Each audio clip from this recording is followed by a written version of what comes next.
बहुत नुकसान हो रहा है। ये संयोग है या प्रयोग है पंकज? लोग चल रहे हैं 11 साल से, और बल्कि उससे भी पहले से। अब कह रहे हैं कि राहुल देश को बदनाम कर रहे हैं। राहुल कहाँ देश को बदनाम कर रहे हैं? भारत को बदनाम तो वो लोग कर रहे हैं जो 11 साल से भारत के जनतंत्र का जनाजा सजा रहे हैं। भारत को बदनाम वो लोग कर रहे हैं जिनकी वजह से भारत का जो कॉरपोरेट सेक्टर है, उसकी ईमानदारी को आजकल दुनिया भर में शक्ति निहित से देखा जाने लगा है। राहुल कुछ कहें तो भारत के दुश्मन हैं, लोकतंत्र के विरोधी हैं। और हमारे प्रधानमंत्री जी, जैसा आपने खुद कहा, विदेशों की धरती पर जा जाकर आए बाएं शाएं कुछ भी कहें तो वो महान राष्ट्रवादी हैं, बहुत महान राष्ट्रवादी हैं। वो लोकतंत्र के रखवाले हैं। संदीप जी, 2014 में देश के लोगों के एक बड़े तबके ने ये सोचा कि दरख्तों में छांव होती है, और भारत के मतदाताओं का एक बड़ा वर्ग, 38-40% लोग एक बबूल के साए में जाके बैठ गए।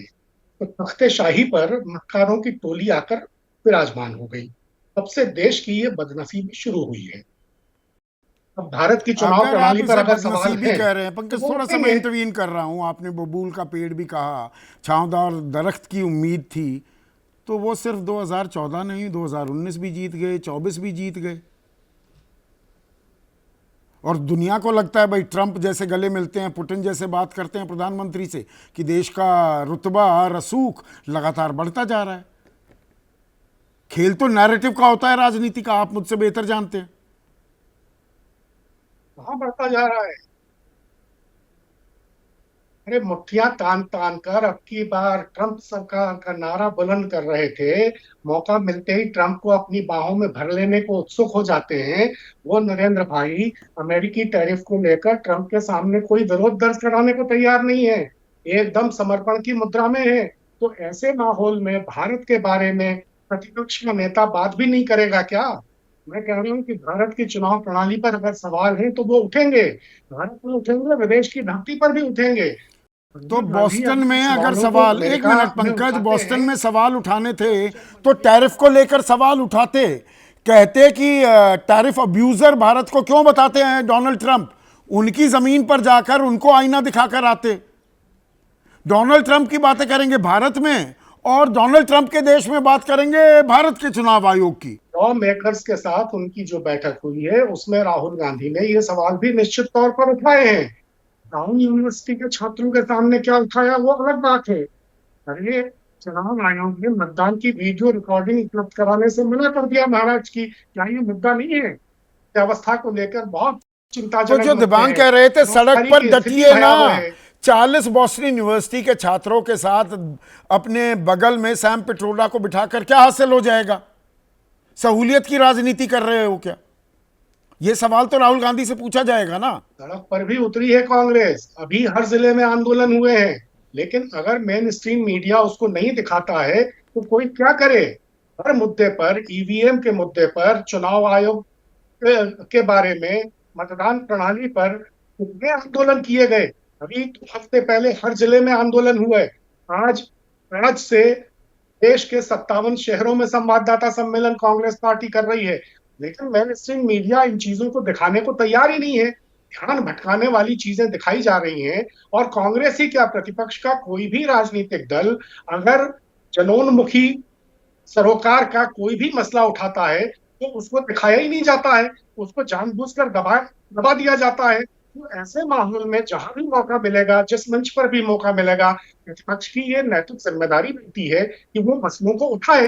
पर इसमें इसमें देशी जो और बड़ा विदेशी धरती का कोई सवाल, सवाल ही नहीं है। एक सवाल, सुनील भारती हमारे दर्शक है, वाराणसी वासी हैं, वो कह रहे हैं ऐसा तो नहीं कि चुनाव आयोग सुप्रीम कोर्ट पर सवालों की बौछार चुनावी माहौल तैयार करने के लिए, ये दोनों तरफ से कोशिश हो रही है और सवाल उठाए जा रहे हैं संवैधानिक संस्थाओं पर।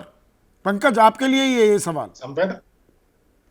संवैधानिक संस्थाएं अगर अपना काम जिम्मेदारी से अगर संवैधानिक संस्थाएं अपना काम जिम्मेदारी से नहीं करेंगी तो सवाल तो उठेंगे। संवैधानिक पद पर बैठे हुए लोग अगर सुप्रीम कोर्ट पर इस तरह के आक्रमण करेंगे, अगर वो ये कहेंगे कि सुप्रीम कोर्ट राज्यपालों और राष्ट्रपति को तय समय सीमा में फैसले करने का निर्देश न दे, इस तरह की बातें संवैधानिक पद पर बैठे लोगों की तरफ से पूरे हमलावर अंदाज में की जाएंगी तो संवैधानिक संस्थाओं पर और संवैधानिक पद पर बैठे लोगों के बारे में भी नहीं, सवाल इसका उठेंगे दूसरा और उठने पक्ष ये भी चाहिए। है कि जो अनुच्छेद 142 है वो कंप्लीट जस्टिस, पूर्ण न्याय के नाम पर फिर तो सुप्रीम कोर्ट कुछ भी कर सकता है। परमाणु मिसाइल जो कहा उपराष्ट्रपति जगदीप धनखड़ ने, वो एक हकीकत तो हो सकती है अगर उसका बेजा इस्तेमाल करने पर आ जाए सुप्रीम कोर्ट।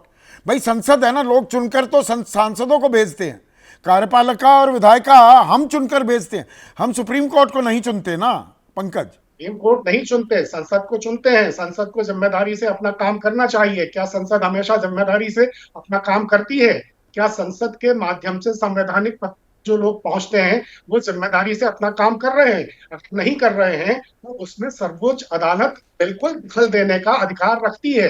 तो ऐसे में आप सभी से आखिरी सवाल पंकज, आखिरी सवाल, एक बैनर हेडलाइन, क्योंकि आप सब इतने वरिष्ठ पत्रकार हैं, वो चाहूंगा, ये जिस दौर में, जिस युग में, जिस राजनीतिक युग में हम आ गए हैं, लोकतंत्र कमजोर हो रहा है कि मजबूत हो रहा है? आप ही से शुरू करता हूं पंकज, एक एक बैनर हेडलाइन आप सभी से। पंकज। लोकतंत्र कमजोर हो रहा है और लोकतंत्र को कमजोर करने में सबसे ज्यादा बड़ी भूमिका सत्तासीन, आज के मौजूदा सत्तासीन दल की है। राहुल गांधी तो कह चुके हैं कि वो पारंपरिक अर्थों में राजनीतिक है ही नहीं, वो तो भारत की सियासत में सत्य की सच्चाई की स्थापना करने निकले हैं। प्रोफेसर संजय कुमार, प्रोफेसर संजय कुमार, से कुछ नहीं होगा, सच्चाई को एक न एक दिन स्वीकार करना ही होगा। प्रोफेसर संजय कुमार, सिर्फ हेडलाइन चाहिए। जनता की भागीदारी के नजरिए से लोकतंत्र मजबूत हो रहा है, लेकिन संस्थाओं को जिस तरह से कमजोर किया जा रहा है उससे लोकतंत्र कमजोर होता हुआ भी दिखाई पड़ता है। राकेश। मैं निश्चित तौर पे सिर्फ इतना ही कहूँगा कि आज़ादी के बाद से लगातार लोकतंत्र मजबूत हुआ है और आज भी लोकतंत्र बहुत मजबूत है। और उसका कारण यही है कि जो फेडरलिज्म है, यानी राष्ट्रीय राजनीति और राज्य की राजनीति और जनता, इन तीनों के बीच में समन्वय के कारण लोकतंत्र को खतरा न था और न आगे होगा। दिबांग। देखिए, एक बात जो मैं कहता हूँ, थोड़ा सा क्लैरिफिकेशन, जो ये कह रहे थे कि भाई आम लोगों को असर नहीं पड़ता, मैं दूसरे इस मायने में कह रहा हूँ कि अगर हम ये कह रहे हैं, नीति आयोग ये कह रहा है कि 42% बच्चे जो स्कूल में पढ़ते हैं 5वीं के, वो गुणा भाग जोड़ घटा नहीं कर सकते, लिख नहीं सकते, पढ़ नहीं सकते, उनकी ज़िंदगी पर इन मुद्दों का कोई, मैं उस हवाले से कह रहा हूँ। दूसरी बात जो आपने पूछी, आप अगर संस्थाओं पर हमला करेंगे, कानून बनाने वाले, कानून को लागू करने वाले और कानून की जांच करने वाले, पड़ताल करने वाले लोग अगर एक दूसरे की संस्थाओं पर हमला करेंगे तो उससे लोकतंत्र कमजोर होगा, इसमें कोई संदेह नहीं। विनोद। देखिए, पॉपुलर डेमोक्रेसी और इंस्टीट्यूशनल डेमोक्रेसी एक दूसरे के पूरक हैं, एक दूसरे के बिना नहीं रह सकते। और अगर आप पॉपुलर डेमोक्रेसी को मजबूती देना चाहते हैं तो इंस्टीट्यूशनल डेमोक्रेसी को भी मजबूत बनाएं। इंस्टीट्यूशन वीकन करके आप पॉपुलर डेमोक्रेसी को मजबूत नहीं बना सकते। Fair point. We are on the path to self destruction. जी नीरजा। देखिए, जहां तक ये सवाल है कि जो लोग हाशिए पे थे वो केंद्र में आ रहे हैं हमारे देश में, दलित हो, ओबीसी हो, जो लेकिन जो इंस्टीट्यूशंस हैं उनको, उन पे दबाव है और उनको स्ट्रेंथन करना आज हमारे लोकतंत्र की सबसे बड़ी चुनौती है। पर उसके लिए दोनों साइड्स को पुरानी मर्यादाओं का ध्यान रखना पड़ेगा। बिल्कुल, संस्थाएं कमजोर करके पॉलिटिक्स हो गई है। हम अपने लोकतंत्र, जमहूरियत, प्रजातंत्र के ढांचे को मजबूत नहीं रख सकते। ये सोचना होगा, बड़ी जिम्मेदारी इसमें सत्ताधारी दल की है, लेकिन साथ ही साथ विपक्ष को भी कदम ताल तो करना होगा जहां पर लोकतंत्र की मजबूती की बात होती है। आज सीधा सवाल में बस इतना ही।